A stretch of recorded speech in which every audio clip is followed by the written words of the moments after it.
Vendre ton podcast à un studio de production, ça va te libérer de toutes les contraintes du podcasting indépendant. Par exemple, je me suis retrouvée sur la page d'accueil de Spotify et sur le site d'Arte Radio parce que j'étais passée par un studio de production. Pour chacun de mes podcasts, j'avais aussi une équipe au service de mon projet. Et ça, c'est incroyable parce que dans le podcasting indépendant, on se sent souvent seul. Et surtout, tu auras le droit à une rémunération pour travailler l'esprit tranquille.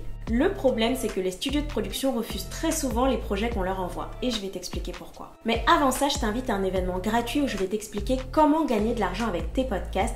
Il y a des solutions, c'est un événement qui se passe en ligne, le lien est dans la description. Ce que je remarque le plus souvent, c'est que les gens envoient leurs projets achevés à des studios de production.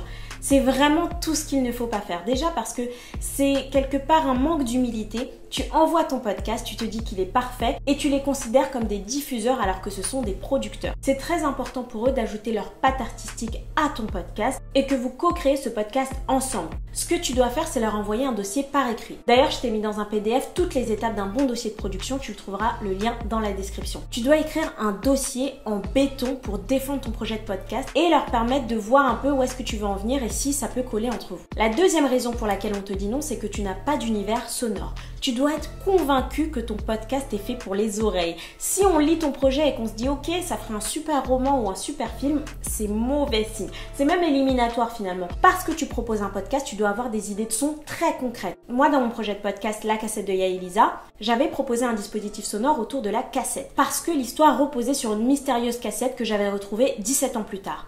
Avec ça, c'était évident que j'avais un dispositif sonore et c'est ce que j'ai mis en avant dans mon dossier écrit. J'ai un tips pour toi qui va beaucoup t'aider. Demande-toi, si tu n'avais pas le droit à la parole, comment sonnerait ton podcast? Quels sont les sons qu'on entendrait dans ton podcast? Fais la liste de ça et tu auras ton univers sonore. C'est très facile de refuser un projet d'émission pour la simple et bonne raison que les studios de production ne te connaissent pas. S'engager sur 1, 2 ou 3 saisons, c'est un gros risque pour eux, donc ils ne vont probablement pas le faire. Ce que je conseille la plupart du temps, et il y a plusieurs personnes qui l'ont fait dans mon école de podcast, c'est de transformer un de tes épisodes, il y a toujours un épisode comme ça qui t'a marqué, de transformer cet épisode-là en un documentaire.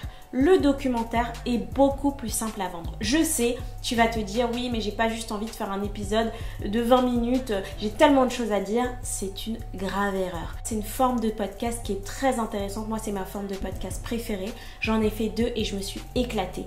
Tu peux aussi faire une série. Certes, c'est pas une émission, mais tu pourras développer l'histoire que tu as envie de raconter sur la longueur. Attention, le documentaire n'est pas un reportage. Je vais t'expliquer rapidement la différence entre les deux. Avec le reportage, on va sur un lieu et on rend compte un peu de ce qui se passe sur place.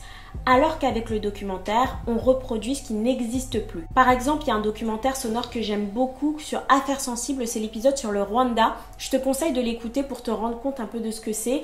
Il y a aussi mon podcast La Cassette de Yaelisa et Sauver sa peau qui sont des documentaires et qui du coup demandent de recréer ce qui n'existe plus. Il y a un dernier gros problème, c'est que la plupart des gens ne savent pas vendre leur podcast. Leur pitch est très mauvais. Il y a une époque où j'ai été stagiaire dans un studio de production et je recevais les projets des gens. Même si parfois il y avait un potentiel, c'était très mal présenté, il y avait souvent des projets thématiques, un projet sur l'écologie, un projet sur les migrants, mais rien de bien précis. S'il n'y a pas d'histoire avec un personnage fort et un enjeu fort, c'est mort. Applique bien ces conseils, n'oublie pas de t'abonner et d'assister à l'événement Comment gagner de l'argent avec vos podcasts. Les 2 dernières éditions, elles étaient super, donc ne manque pas cet événement.